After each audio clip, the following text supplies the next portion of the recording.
This is a family favorite meal. It can be made in a slow cooker. Our favorite is the Drew Barrymore 10-in-1 multi-cooker, which will be linked in the resources on this lesson. The great thing about this recipe is it is incredibly forgiving.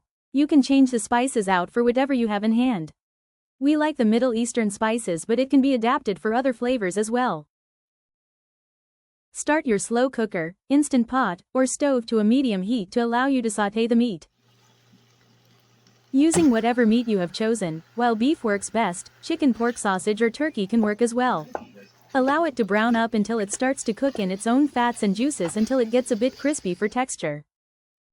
When it comes to spices, this recipe calls for a mixture of sweet Hungarian paprika and za'atar seasoning. If you are unfamiliar with these spices, now is a good time to try them. You can usually find them in any grocery store in the spice aisle.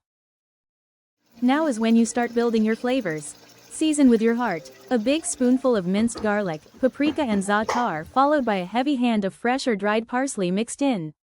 Stir it all together and let the meat absorb the flavors. Don't be afraid of using a jar of minced garlic. That is a flavor bomb that you can dump in. If you don't have any, you can always use the kind you have on hand. Your family will love it either way. If you don't have these spices, you can use alternatives like sumac, coriander and cumin. Even Italian seasoning would taste great. The best part about this meal is that it can all be made in one pot. Add in the pasta of your choice. We prefer bow tie pasta, but any noodle that has some shape to hold on to the sauce would work. A box of chicken broth is added right to the pot to allow the pasta to cook. You can use water if that's what you have, and you can add a chicken bouillon cube for flavor. Don't be tempted to drain the grease from the meat, that is where all the flavor in this dish is held. The additional liquid should be enough to completely cover the pasta, and most of it will be absorbed during the cooking process. This is true for any kind of pasta dish you want to make. The starch in the pasta gives the sauce the ability to marry into your dish and come together and taste delicious. If you meal prep this recipe, you can always cook the meat in advance and add it to the pasta if you save a bit of the pasta water before serving. Now it is time to just let the meal come together. Your kitchen is going to smell amazing. Stir the dish every so often so that nothing sticks together. You want the pasta to be cooked almost all the way through without falling apart into mush. This could take 6 to 10 minutes depending on the shape of pasta you choose.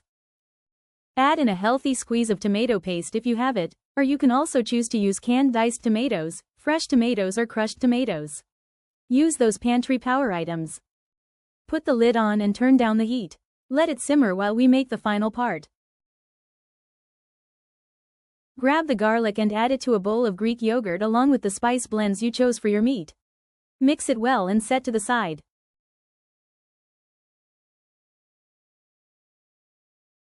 Just like that, you have a yummy meal. Add a spoon of the yogurt mixture on top of your pasta. It adds a creaminess to the dish you will love. Grab a workbook page and get creative. What other ways can you make this dish with what you have in the pantry?